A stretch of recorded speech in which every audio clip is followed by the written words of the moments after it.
Demasiado feliz, demasiado emocionada porque vuelvo a encontrarme con este gran ser que es Pilar Sordo, que a pesar de todos los años que tenemos sin vernos, cuando nos vimos fue la misma química, la misma conexión, porque Pilar es maravillosa. Y cuando me enteré que venía, me puse histérica, porque Pilar es de las personas que uno invierte la vida por todo lo que aporta y sobre todo por la buena vibra que tiene y por lo que crecemos cada vez que la escuchamos. Pilar, gracias por aceptar. Es que no sabía que eras tú, hubiera aceptado mucho antes. Yo sabía que yo no se iba a acordar por el nombre. No me dijeron tampoco el nombre, pero muchas gracias, muy agradecida de estar, muy contenta de estar en República Dominicana de nuevo.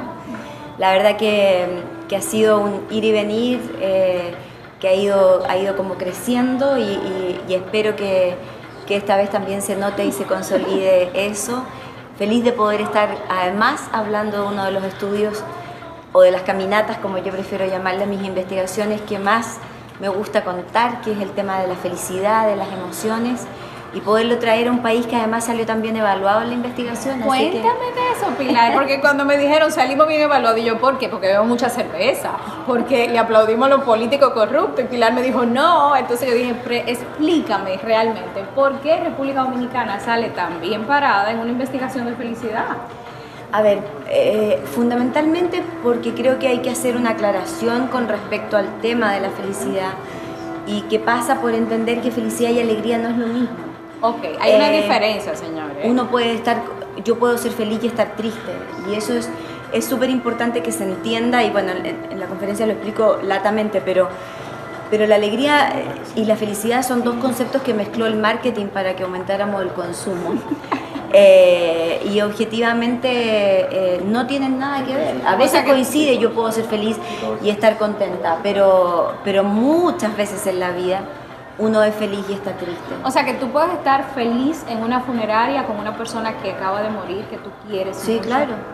Interesante. Sí, porque la vida sigue teniendo sentido, independientemente de estar transitando por un duelo, independientemente de estar viviendo cosas complicadas, no se puede perder esa dimensión, y de hecho eso es súper importante de transmitir en la educación con nuestros hijos, porque debido a eso tenemos tanta depresión juvenil también, porque objetivamente como confundimos estos dos términos, entonces cuando un chico termina con una novia, siente que se le acabó la vida y debería poder entender que tiene todo el derecho del mundo de estar triste por ese episodio, pero no necesariamente ser infeliz. Lo mismo pasa si se sacó una mala calificación en la escuela o lo que le haya pasado, se le murió la abuela, no sé, el perro está enfermo. Pueden haber episodios de tristeza y de hecho es necesario que existan, pero no necesariamente eso atenta contra tu sentido de vida, que es lo que este estudio plantea, que la felicidad tiene que ver con la paz, con la tranquilidad, con la búsqueda interior. Bueno, y para responder tu pregunta de por qué Dominicana salió tan bien evaluada, es porque ustedes tienen una muy linda capacidad de entender que felicidad y alegría no es lo mismo, que la alegría y la tristeza pueden convivir.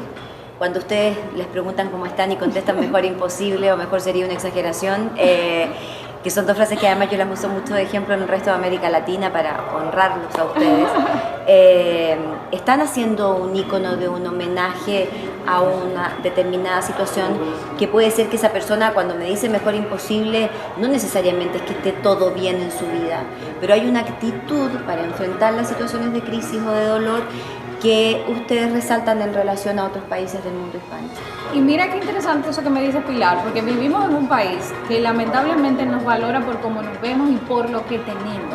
O sea, República Dominicana es un país donde lamentablemente tener una jipeta, tener un reloj, tener una cirugía, es un factor que hace que te traten mejor.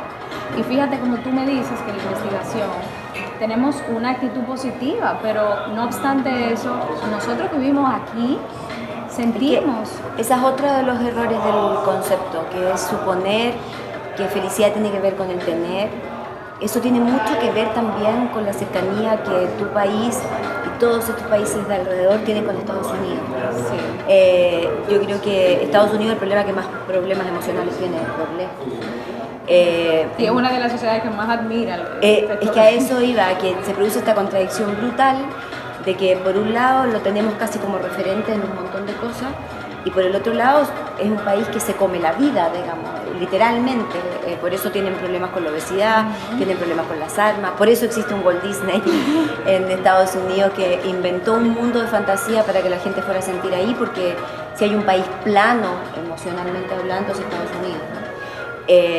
Y por eso que Miami, por ejemplo, es tan distinto, Los Ángeles es tan distinto, porque el componente latino le permite un matiz de emocionalidad que por ahí el americano descontrola un poquito, no lo sabe mucho manejar, pero es loco cómo hemos ido imitando, y eso no solo le pasa a ustedes que están bastante cerca de ese país, que tiene un montón de cosas buenas, por supuesto, pero que en términos emocionales deja mucho que desear. Entonces eso le está pasando a toda América Latina. Entonces cuando uno mira, por ejemplo, el nivel de obesidad que hay dentro del mundo hispano, uno empieza a ver cómo han ido ustedes traicionando su comida tradicional por comer hamburguesas y otras cosas que vienen desde esos lares, digamos, y tiene que ver con esta sensación de que la emoción, que es algo que voy a expresar en la conferencia mañana, la emoción no se expresa en forma directa, sino que se come. Entonces, en vez de llorar, como llorar no se puede, como para poder compensar eso, y así sucesivamente. Y eso que estás diciendo, Pilar, me fascina concatenarlo con algo que nosotros estamos viviendo. República Dominicana ahora mismo tiene unas cifras altísimas de violencia contra la mujer. Y estamos viviendo, lamentablemente, recientemente un femicidio horrible de una muchacha joven. Estamos viendo mujeres muertas todos los días por sus parejas, y estamos viendo una masculinidad muy tóxica, de hombres que no lloran, de hombres que no expresan, de hombres que tienen que siempre estar en control, y de hombres muy deprimidos que están obviamente agresivos. Exacto, están manejando ese nivel de, vamos a decir, de represión con agresividad. ¿Cómo dentro del estudio tú pudiste ver que podemos revertir eso y darle quizás un toque de aliento a las cifras de depresión tan altas que tenemos, no solamente aquí, en el mundo, no lo digo yo, las cifras de depresión están disparadas, de ansiedad, de todas esas enfermedades? Es difícil responderte como en tan corto rato, porque es un fenómeno muy complejo que tiene un sinfín de variables, que tiene que ver con la educación que se le da a esos hombres, con la educación que se le da a esas mujeres, con esta sensación de magia, de sentir de que si un hombre me dice que es la última vez que me va a golpear, pareciera que es verdad, cuando siempre es mentira. Nunca le crean a un hombre que dice que es la última vez que las va a golpear. Eso nunca es cierto, a no ser que les traigan un certificado de terapia psicológica de por lo menos un año. Sí. Si no, es mentira, digamos. A las mujeres que mataron se murieron creyendo que iban a recibir ese último golpe. Y creo que hay un tema además de normalizar la violencia. En el noviazgo es tremendo lo que está pasando, cómo se codifica como un ente casi pasional y derivación de la sexualidad, la violencia en el noviazgo, y que se va concatenando hacia violencias mucho más heavy, digamos, dentro de la recorrida de la relación. Y por lo tanto creo honestamente que aquí hay muchas cosas que atacar. Hay que atacar temas de la educación, hay que atacar temas psicológicos masculinos y femeninos, y sobre todo hay que empezar a reeducar para que la gente sea capaz de expresar las emociones en forma directa y no tenga que mutarlas ni a la tecnología, ni a la comida, ni a la violencia, porque las otras emociones, como llorar, por ejemplo, están prohibidas y por lo tanto producen sanción. Entonces, como no puedo llorar, me enojo, y al enojarme tiendo a mantener o repercutir conductas de violencia que de una u otra manera se mantienen en el tiempo. Entonces, tengo la impresión de que hay muchas cosas por hacer en este tema, y que verlo solo desde un ángulo siempre queda reduccionista. Y qué bueno que lo dice, porque a veces la gente me dice, Laine, ¿qué hacemos como sociedad? Es que como sociedad tenemos que empoderarnos para no esperar que el gobierno haga. Nosotros como ciudadanos tendríamos que aportar para que este tipo de investigaciones que tú estás haciendo se puedan traducir en las familias, en criar. Bueno, esa es la idea, por eso yo peregrino y recorro, y ahora vengo de Paraguay, antes estuve en Argentina. Sí, está explotadísima. Y de aquí me voy a Perú y después a Miami. Entonces, claro, la idea justamente en la investigación de la felicidad debe ser una de las investigaciones que, si se toma obedientemente, son más trascendentales dentro de lo que puede pasar en la vida de la gente cuando la escuchan, digamos. Así que nada, pero ahí... No, y créeme, que le estoy diciendo a todo el mundo, busquen la manera de mañana ir, porque Pilar nada más se va a presentar una sola vez. Sí, claro, es mañana a las 4:30 creo que parte la conferencia. A las 4, hora dominicana. Claro. Bueno, hora dominicana, está muy bien. Entonces, lo que quiero, y ya con esto, porque sé que estás cansada, no te voy a sacar más. Yo la amo, por eso la voy a dejar, porque si no yo le siguiera preguntando. No, pero está bien, conversemos, si no me cansa conversar contigo. Pilar, ¿qué tú le recomiendas? Porque yo como educadora sexual sigo encontrando la gran traba de que estos padres no están conectando con los chicos y los chicos dicen, ay, que mi mamá pelea tanto y las mamás siguen diciendo y los papás, es que no me escucha, es que me canso el aire, es que en mi época como que el respeto era algo como natural y estos muchachos no me respetan y dicen como que yo estoy atrás. Entonces la parte de la sexualidad, los papás entienden que diciendo no tengan novio, los chicos no lo van a tener como nos pasó a nosotras y ya al final las redes sociales han cambiado el escenario. Absolutamente. Estos chicos saben más que nosotros de muchos temas, entonces... Y tienen muy mala información además, porque ojalá supieran más en términos confiables y viables. Yo siempre digo que nuestra generación tuvo muchos problemas en la sexualidad, pero por ignorancia. Y esta generación va a tener muchos problemas en la sexualidad, pero por sobreinformación. Y además sobreinformación mal enfocada, ¿no? Entonces creo que los papás tenemos que entender que fuimos educados en la generación de los 70, bueno, yo tengo 52, pero y que tenemos hijos que hoy día conocen gente que nosotros no conocemos, tienen expresiones de confianza y redes con personas que no conocemos y que de alguna manera tenemos que darles herramientas para enfrentar la vida desde ese lugar, ¿no? Y eso tengo la impresión de que nos falta conversación. Insisto en que si nosotros le preguntáramos a nuestros hijos e hijas qué cosas del día de hoy le generaron rabia, tristeza, miedo y alegría, solo esas 4 emociones que son las primarias, tendríamos muchísimo más información y sobre todo si además nosotros como mamás o papás pudiéramos también decirle a nuestros hijos e hijas qué cosas a nosotros nos dio rabia, tristeza, miedo y alegría. Esa conversación es muy distinta a la que nosotros tenemos habitualmente y todos los días con nuestros hijos, que cada vez es tiempo más reducido porque cada vez la pantalla adquiere más poder, cada vez hay más ruidos en la casa, cada vez hay menos silencios y cuando los silencios se producen es porque estamos todos aparentemente conectados con las máquinas, pero no con la gente que vive adentro. Por lo tanto, creo que el empezar a conversar, el saber lo que le pasa en el alma a nuestros hijos es la clave para generar una plataforma de seguridad que permita que de alguna manera podamos hablar de estos temas de sexualidad con mayor honestidad, sinceridad, pero también preparándolos para la vida que van a enfrentar ellos. Y qué bueno que lo dices, porque siempre en mi conferencia y cuando hablo con padres, lo primero que les digo, es muchísimo más fácil enterarte de lo que está pasando con tu hijo cuando te lo dice tu hijo que indagando en el celular como un policía. Absolutamente. Porque muchos papás lo que quieren es ser policías emocionales y se alejan muchísimo más de sus hijos y al final es muchísimo más triste porque tengo chicos desgastados que me dicen, mami, me tienes harto. Pilar, y es muy triste cuando tú ves a un adolescente que te dice me tiene cansado porque ese adolescente lo que siente que tiene literalmente es un policía detrás. Entonces, quizás, por eso te quise hacer la pregunta, ¿qué tú le recomiendas a esos padres que quizás tienen la sospecha de que sus hijos están teniendo relaciones sexuales pero no se han atrevido a enfrentarlo o quizás tienen miedo a poder reconocer, sí, mi hijo ya es sexual? Mire, yo creo que hay algo que yo descubrí en la investigación más reciente, que es la del educar para sentir, que para mí ha sido un muy buen ejercicio en muchísimos talleres, que es el aumentar las preguntas dentro de la casa. Ahora, cuando uno aumenta las preguntas, tiene que bancarse las respuestas, ¿no? Y muchas veces esas respuestas no son lo que uno esperaba. Sí. Pero creo que aumentar las preguntas, no solamente en forma directa cuál espionaje o policía interrogando, sino que hablar. ¿Saben qué? Apareció un dato en el periódico donde dice que tal porcentaje de adolescentes en República Dominicana ya tiene vida sexual. ¿Qué opinan, hijos míos? Y que ellos se larguen a hablar, porque esa es la forma de poder saber qué es lo que está pasando y cómo están enfrentando eso. Si quieres hablar de droga, hay información de sobra en la prensa que puedes utilizar para poder poner eso sobre la mesa y que eso sea un diálogo fecundo en la medida de... Creo que toda la pregunta inquisitiva pierde poder cuando hay un buen vínculo y eso se maneja de una manera mucho más eficiente.